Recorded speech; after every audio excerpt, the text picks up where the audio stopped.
Hey guys, today I'll be talking about my latest project, the Speedy Labs LightFox. So this is a 12-button fighting game controller.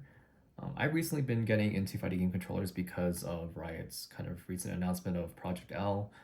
Um, Currently, I'm playing Guilty Gear Strive and Tekken 8, and when I went to go look at controllers on the market, I wasn't really satisfied with what I found. Either they were too expensive for what I thought they provided, or just didn't have the features that I wanted. So I like going over my designs a little bit, kind of talking about why I made some design decisions that I did. I did this for Pico V5, and I'm doing it for this now as well. So first things first, like Pico V5, this is an aluminum chassis. So all aluminum around the edges. And the issue I found with most of these kind of types of controllers that use aluminum is that they use aluminum on the top. So for example, the Hot M16, Empress Nano, for example, these all use an aluminum top and maybe bottom sometimes, but mostly top. And this kind of restricts your ability to change out art because you have to have a custom cut sticker, and then when you peel off that sticker, it's no good anymore. So I wanted to have an aluminum chassis with a clear acrylic top so we can add some art. So that's what I've done here. And CNC aluminum, I've been really liking this feel a lot because it makes the controller feel way more premium. There's other options that we could have done, right? For example, Hot 42 is known for their kind of like the acrylic stacks that are made to a good price.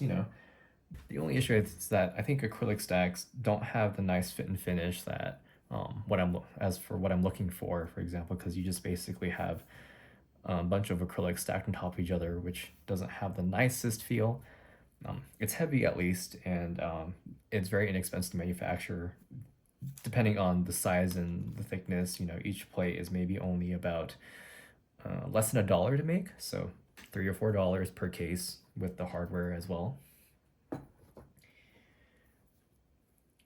I will note that I got this acrylic top chamfered as well, so this is a little extra so that you don't get any of the rough edges that a laser cut would give you. Another option available is 3D printing.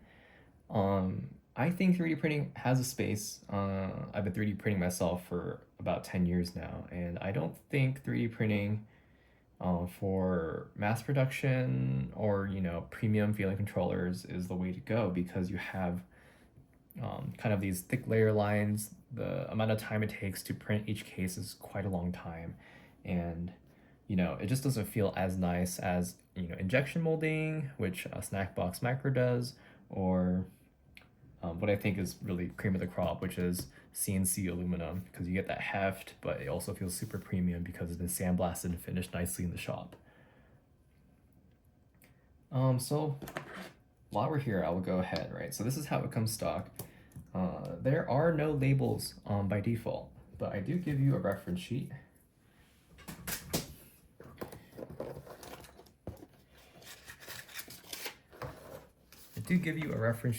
So you know what button is what. The tops are for Xbox or X input. The bottom is for PS4, PS5.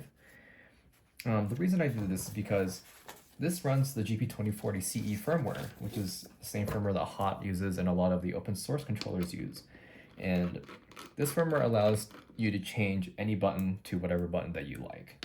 So you can always rebind them, and I went ahead and decided that, if people can change them if they want, they can go ahead and customize the artwork and have the artwork handle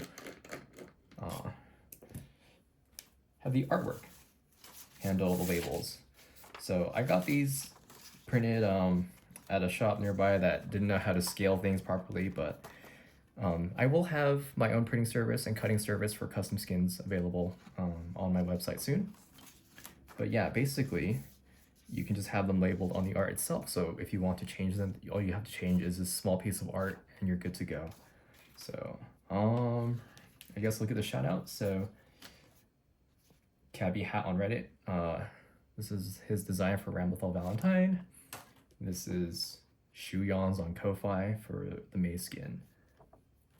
I think I'll go ahead and we'll do Maze skin for this video. So all you need to do is take off the top plexi, put that in, and go ahead and screw that on. So continuing on the design, right? This is the same general size as a snack box micro. I played with my friend's snack box micros for a little bit, and I think they're a great width and overall great size, honestly. I just didn't like how cheap they felt because of the injection molded plastic.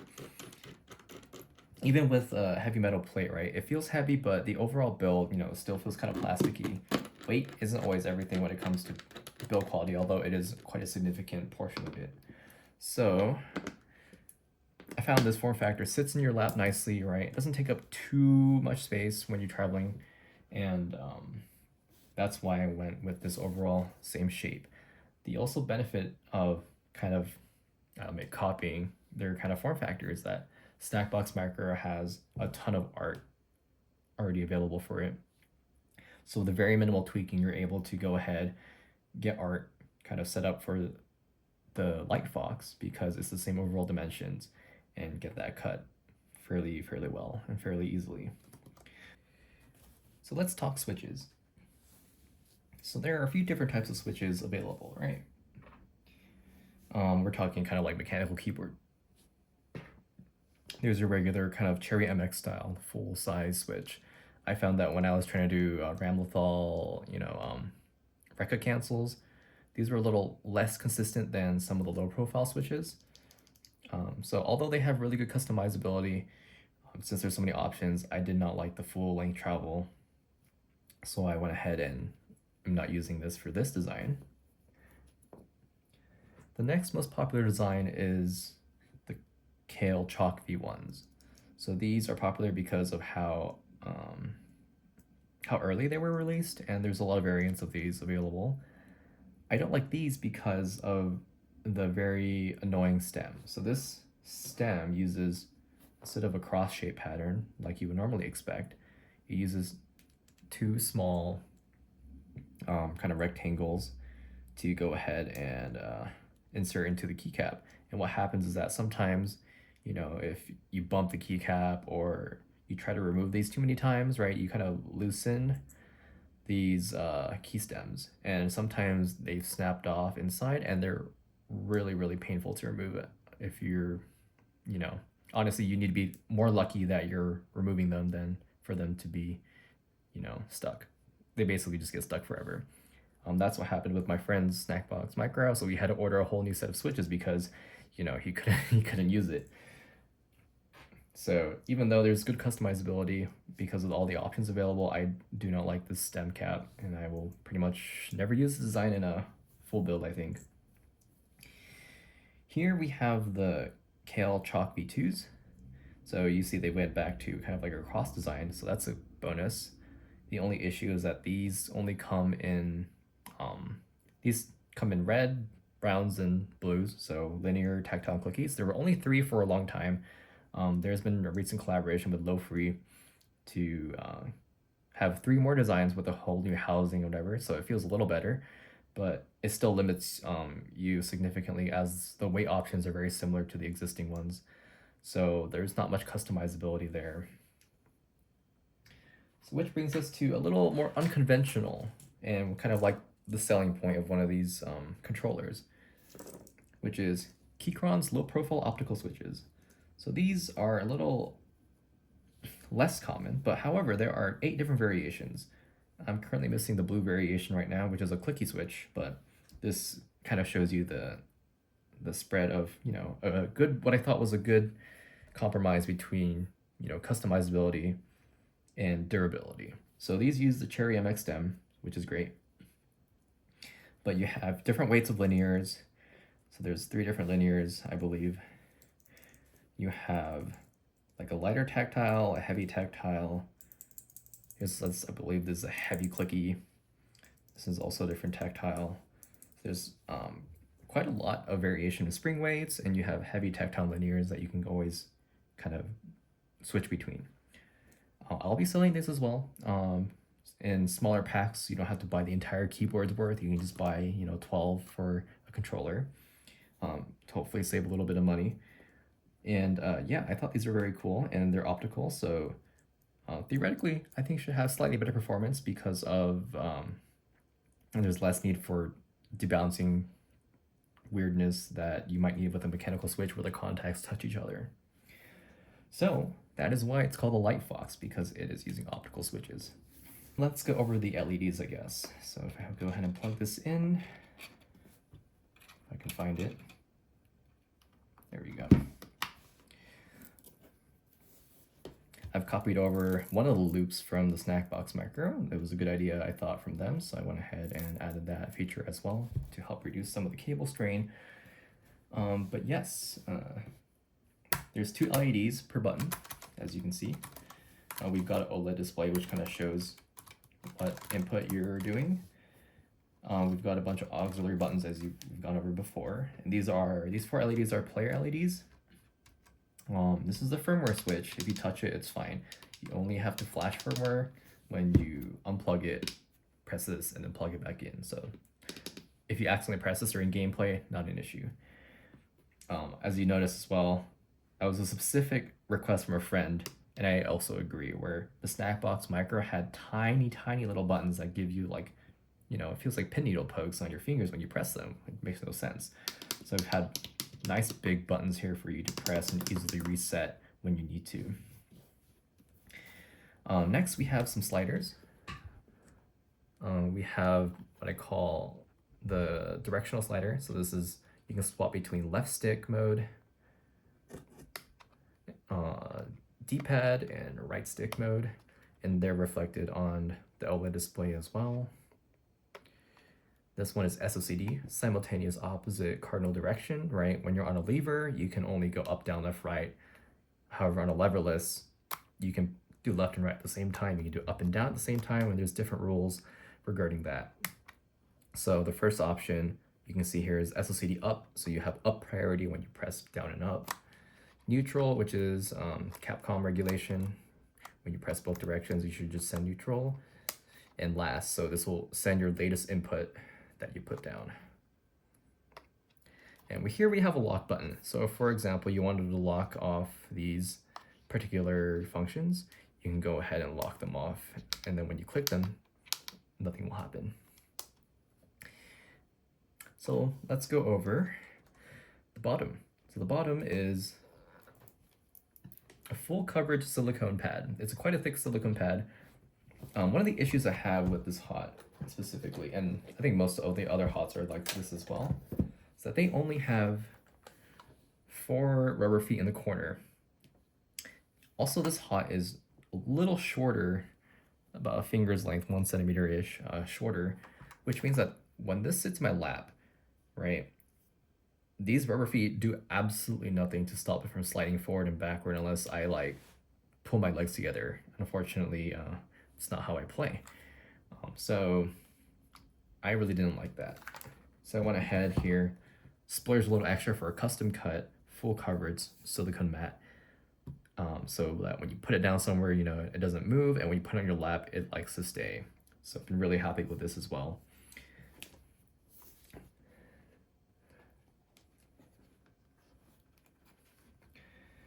In addition, for console play, consoles need a bit of authentication for controllers, which is quite annoying, but it is what it is.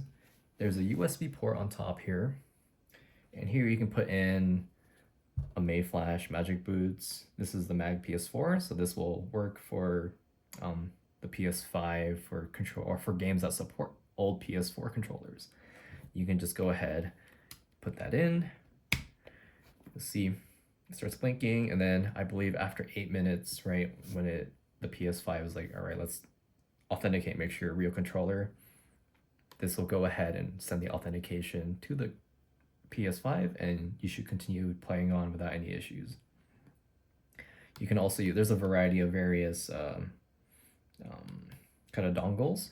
There's the Mayflash ones, there's the Brook Wingman.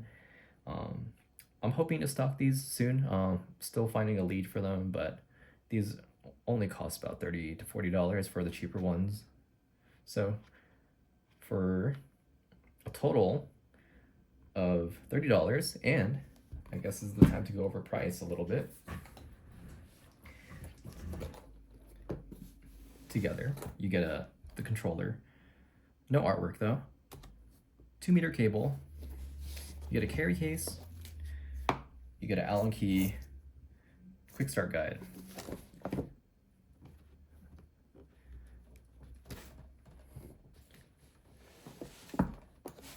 Together, this all is, I'm targeting the cost to be $120. And then if you add this on for about $35, you have a PS5 console ready controller for $155. Let's go over some other options in the market. Starting from the top, we have the Razer Kitsune. So, don't know if you've noticed, if you go to the Razer Kitsune page, you might find that these switches look kind of familiar. I think at this point, pretty much anyone who compares the two can kind of see that Keychron is the OEM for Razer for these particular low profile switches. So this is kind of unique to this controller and to the Razer Kitsune now. Another option I want to talk about is the Snackbox Micro, which I've mentioned multiple times in this video, and obviously you can see there's quite a bit of inspiration from it. The Snackbox Micro, as of yesterday, was like $155 to $265, but I think recently, as of today actually, there was a price drop for $120 for the PC only version, not upgradable, to $230, $220 for the PS4, PS5 version. But still, it's basically an all plastic build, and a little pricey in my opinion for what you're getting. You basically just get the controller only, as far as I'm aware. No case, nothing else. Another example, Empress Nano. It's all aluminum top, so again, no artwork. Same with the Razer Kitsune, I forgot to mention. And it uses Cherry ML, which has its own keycap issues, that has its own kind of set of keycaps that you have to get, and they're not really meant to be replaced. So that was kind of out of the window, and that still costs $175. Going down the list, right, we have this. This is where this is priced $120 for the case, controller, cable, and the small bits of accessories. Next, going down the list, we have the Hot 42 devices. I have the M16 that I showed before. This has, I mean, for the price, right, it's around $100 to $120, depending on where you buy it. You know, it's a pretty solid controller. However, comes in a cardboard box, no carry case, comes with a, honestly, not so good 1-meter USB-C cable, comes with a switch and keycap puller, which is kind of nice, but nothing that really you would expect to be using on a regular basis. And of course, since this has an aluminum top, you are not able to really easily customize the controller without continuously paying for new stickers. Aside from the M16, Hot 42 also has the T series, the S series, and the G series. Those are kind of just acrylic stacks. And as I said before, acrylic stacks can be made very cheaply, especially in China where they have mass production. And that's not really where I'm targeting with this one. I'm targeting for like a all-inclusive kind of one set kind of deal with this controller, a little premium, but not, you know, too out of the price range for most people. The T, S, and G series, I will have to leave that to Hot. I can't really compete with that in the North American market. So that's it. If you have any questions, let me know. And should be coming soon in May. I'll see you then.